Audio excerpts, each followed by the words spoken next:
कि बाबा साहब भीमराव अंबेडकर ने ही संविधान की रचना की थी। बैरिस्टर थे, वकील थे, कानून मंत्री थे। और यह सत्य है कि बाबा साहब भीमराव अंबेडकर, पूरी दुनिया में कहीं चर्चा की जाए, जो थोड़ा बहुत पढ़ा लिखा होगा वो भी बता देगा कि बाबा साहब भीमराव अंबेडकर ने भारत के संविधान की रचना की। मानवीय स्मृति को लाइए, मैं फूंक देता हूँ, मानवीय स्मृति से चलेगा। धार्मिक ग्रंथ के खिलाफ बोल रहे हैं आप, देखिए। भैया मैं नहीं मानता मनुस्मृति को, मेरा क्या बिगाड़ोगे बोलो। आप नहीं मानते? मैं भारतीय संविधान को मानता हूँ।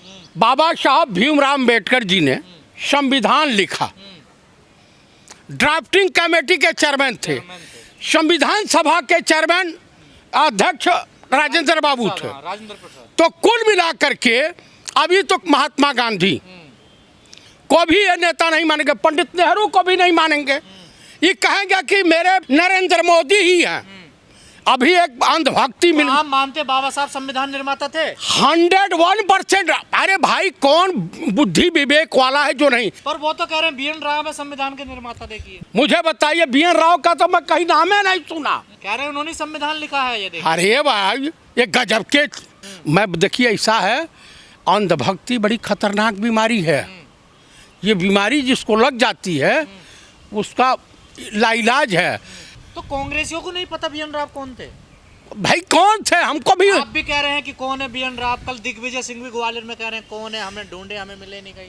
हाँ। भाई मैंने तो तमाम तरह की किताबें पढ़ी है, हो सकता है ये। पर संविधान सभा के सलाहकार तो थे ना बी एन राव। देखिए बी एन राव कहाँ लिखा हुआ है भाई। तो तमाम संविधान, समाज शास्त्र, राजनीति शास्त्र, भूगोल और ये तमाम तरह किताबें मिली, कहीं बी एन राव का तो जिक्र नहीं है। छुपाया है ना उनके नाम। क्यों? कोई दुश्मनी थी क्या? कोई दुश्मनी थी? वोट बैंक की राजनीति कर रही थी कांग्रेस। सुनिए अब मैं आपको बता देता हूँ। पंडित जी यही कह रहे हैं कांग्रेस ने छुपाया। अच्छा ये इतने बड़े अंधभक्त हैं कि इसको रासलीला बता देंगे जो धाकड़ वाली थी, उसी प्रदेश के है ना ये सब।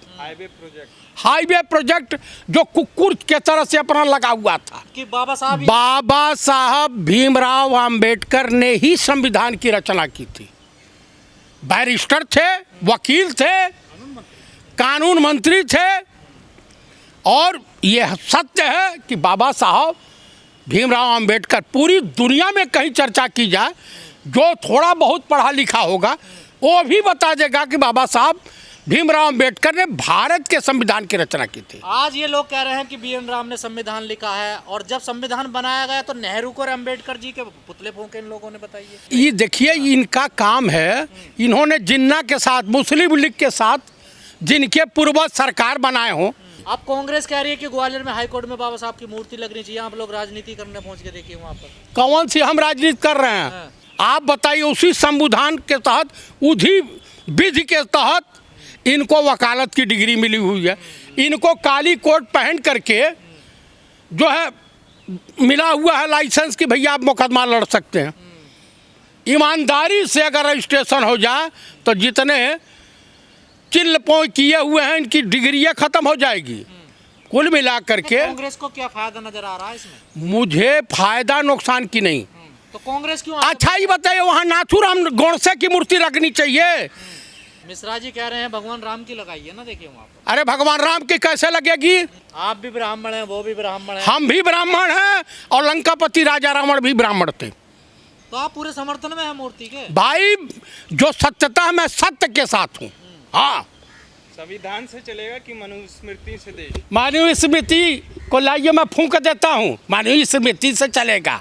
आप क्यों फूकेंगे मनुस्मृति को? मैं फूंक दूंगा। क्या दिक्कत है मनुस्मृति से? भाई संविधान के अनुसार सबको आजादी है बोलने का अधिकार। मनुस्मृति में पंडित जी, मैं ही मान लो ब्राह्मण हूँ, अगर नहीं मानता हूँ, मंदिर नहीं जाता हूँ, तो हमको ही निकाला कर देंगे ये सब। अच्छा हाँ, ऐसा है मनुस्मृति में? अरे बाप रे बाप, उसमें इतना है कि जिसकी कल्पना नहीं कीजिए।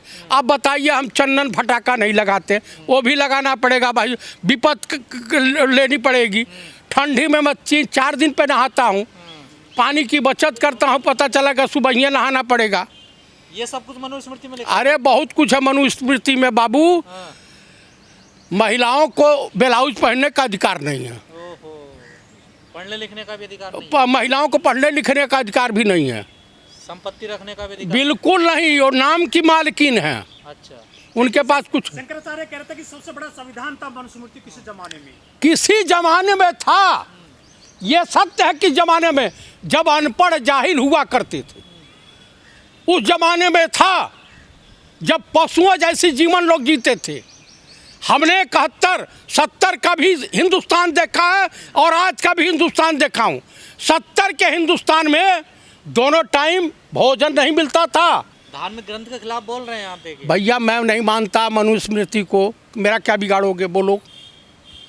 आप नहीं मानते? मैं भारतीय संविधान को मानता हूँ, मैं अपने वतन से मोहब्बत करता हूँ।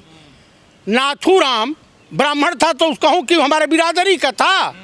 देखिए सनातन धर्म में या किसी भी धर्म में कहा गया, जो बच्चों के ऊपर अत्याचार करता है, जो महिलाओं के ऊपर अत्याचार करता है, जो विकलांगों के ऊपर अत्याचार करता है, जो किन्नरों के ऊपर अत्याचार करता है, जो बुजुर्गों के ऊपर अत्याचार करता है, ईरान का राष्ट्रपति आयतुल्ला खुमानी, उसने मोरो इतना ठोकाई किया है, इतना ठोका है कि गाजा बना दिया।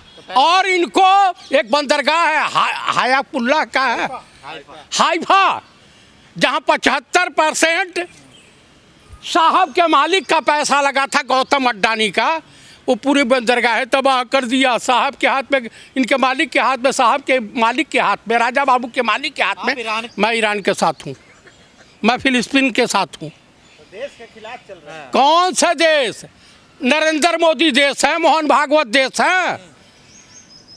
ये यहूदियों के रास्ते पर चलने वाले घटिया मानसिकता की भाजपाई, इन्हीं के पार्टी का था एक, क्या नाम था, धाकड़।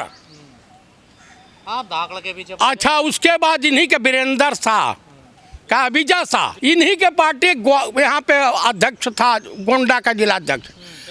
गलबहिया मिला रहा था। ये जितने बलात्कारी, व्यभिचारी, दुराचारी, गद्दारी करने वाले, जासूसी करने वाले ISI के एजेंट पाए जाते हैं। आप तो ईरान के एजेंट लग रहे हो। मैं ईरान का एजेंट नहीं हूँ, मैं मानवता के साथ हूँ। पहले हमला ईरान पे किसने किया था? इजराइल। गाजा पे जिनके हथियार बना रहा ना ईरान, देखिए। तो बना रहा तो परमाणु हथियार तो बना रहा तो क्या, कौन सा गुनाह कर रहा है? हाँ। और लोग भी तो परमाणु संपन्न देश हैं, अगर वो हो जाएगा तो क्या दिक्कत है? प्रतिबंध लगा हुआ है ना ईरान पे, कैसे? कहाँ है प्रतिबंध लगा हुआ है? कौन होता है? अमेरिका लगाया है। और कौन लगा? अमेरिका है क्या? वो डोनाल्ड ट्रंप हुआ पागल के खिलाफ खुद है, उसके देश में धरना प्रदर्शन चालू है। अरे तो आप भी तो करते हैं मोदी जी के खिलाफ। हाँ बताइए, वहाँ की जनता लाखों लाख, जितना कोई भी ऐसा शहर नहीं जहाँ पब्लिक उतर नहीं, इसकी बेटी भी धरने में शामिल है। कांग्रेस के अच्छे दिन आएंगे, नहीं आएंगे? क्यों नहीं आएंगे? क्यों नहीं आएंगे? कब आ रहे हैं बता दो। जल्दी आ रहे हैं, बिहार में हम चुनाव जीत रहे हैं। अच्छा, कांग्रेस ही सहारे ईरान के साथ क्यों, जबकि सरकार तो ईरान के साथ है?